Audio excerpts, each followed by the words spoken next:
जिल्हा प्रशासन समाज कल्याण विभाग, जिल्हा परिषद बीड तसेच राष्ट्रीय स्वयंसेवक संघ जनकल्याण समिती महाराष्ट्र प्रांत संचलित व AR ट्रस्ट मध्य प्रदेश व आलिमको यांच्या संयुक्त विद्यमाने दिव्यांग व्यक्तींना कृत्रिम हात पाय बसवणे तसेच कॅलिपर्स, स्लिप यांचे मोजमाप व तात्काळ त्यांना ते सर्व साहित्य आजच्या आज त्यांना हस्तगत म्हणजे त्यांना वितरित करणे याबाबतचे शिबिर आज सध्या चालू आहे।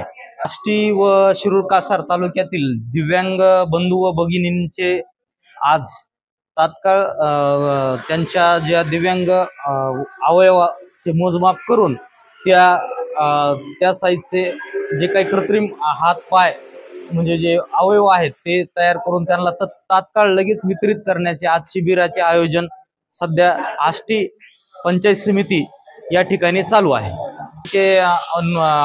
आलेल्या दिव्यांग बंधू भगिनींचे नोंद करून घेणे व नंतर त्याच्यावर सगळं काही प्रोसेस व्हायचं, पण आज ही जे हा जो उपक्रम आहे हा तात्काळ लगेच त्यांचं मोजमाप करून त्यांना लगेच वितरित करायला लागले साहित्य आपण पाहू शकता।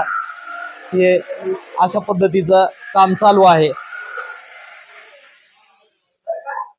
हा सर्व उपक्रम राबवत असताना मतिमंद निवासी विद्यालय शिरूर कासार येथील आम्ही सर्व शिक्षक व क्रमासाठी बीड समाज कल्याण विभागातर्फे मतिमंद निवासी विद्यालय शिरूर कासार यांना सहकार्य म्हणून या दिव्यांग बंधू व भगिनींना सहकार्य म्हणून आम्ही स्पेशल एज्युकेटर्स व सर्व कर्मचारी मतिमंद निवासी विद्यालय शिरूर कासारचे आम्ही इथं उपस्थित आहोत। माझ्यासोबत माझे सहकारी मित्र Shri Jagtap sir, Shri Raut sir, Shri Tanpure sir, आम्ही असे सर्वजण इथं व गवळी सर हे उपस्थित आहोत व मी स्वतः विशेष शिक्षक धनंजय भुजंगराव साठे आम्ही सर्वजण इथं हा उपक्रम राबवण्यास सहकार्य करत आहोत। ही टीम समाज कल्याण विभाग बीड, राष्ट्रीय स्वयंसेवक संघ जनकल्याण समिती महाराष्ट्र संचलित पुन्हा AR ट्रस्ट मध्य प्रदेश व आलिमको यांच्या विद्यमाने सर्व काही उपक्रम राबवले जात आहे व त्याला सहकार्य म्हणून पंचायत समिती व आम्ही स्पेशल एज्युकेटर्स मतिमंद निवासी विद्यालय शिरूर कासार सहकार्य करत आहोत। संवेदना प्रकल्प लातूर या संस्थेमार्फत जो आपला दिव्यांगाचा प्रकल्प राबवलेला आहे तो एकदम उत्कृष्ट आणि अतिशय सुंदर असा आहे। या अगोदरचे जे प्रकल्प राबवले गेलेले होते, मागच्या वर्षी जो प्रकल्प राबवला गेला होता जिल्हा परिषद मार्फत, त्या प्रकल्पाचे आजपर्यंतही एकाही लाभार्थ्याला लाभ मिळालेला नाही।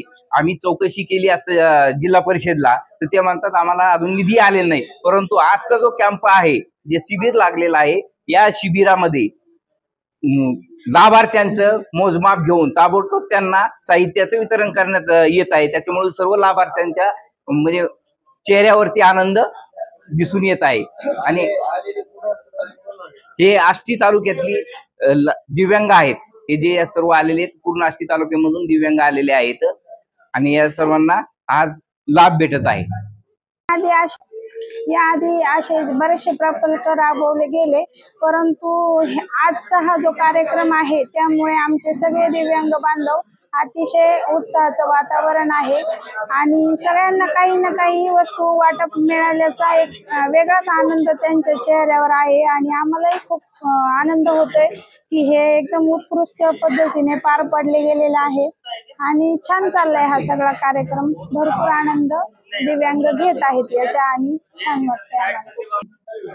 जिल्हा परिषद बीडच्या वतीनं या ठिकाणी आज आष्टीमध्येच नव्हे तर बीड जिल्ह्यामध्ये वेगवेगळ्या तारखेला कॅलिपर्स मोजमाप शिबिर आयोजित केलेलं आहे। त्याबद्दल प्रथमतः जिल्हा परिषद बीडचे आम्ही या ठिकाणी आभार व्यक्त करतो की त्यांनी एक दिव्यांगासाठी एक स्तुत्य उपक्रम या ठिकाणी राबवलेला आहे। यापूर्वी अनेक असे मोजमाप शिबिर झाले आहेत, पण आजच्या शिबिराचं वैशिष्ट्य असं आहे की आजचं शिबिर म्हणजे ताबडतोब ऑन दी स्पॉट लगेच त्याला हात असेल, पाय असेल, जेवढे कृत्रिम अवयव ते ताबडतोब बनवून दिले जातात। त्यामुळे त्यांना त्याच्यामध्ये काही गॅप असेल किंवा व्यवस्थित फिटिंग होत नसेल तर ताबडतोब त्यांना ती फिटिंग करून मिळते, म्हणजे एक चांगला उपक्रम आहे। यापूर्वी काही असे मोजमाप शिबिर झालेले आहेत, पण त्याच्यामधून असं पाहिजे तेवढा बेनिफिट दिव्यांगाला मिळाला नाही, पण आजचं शिबिर एक आगळं वेगळं आहे।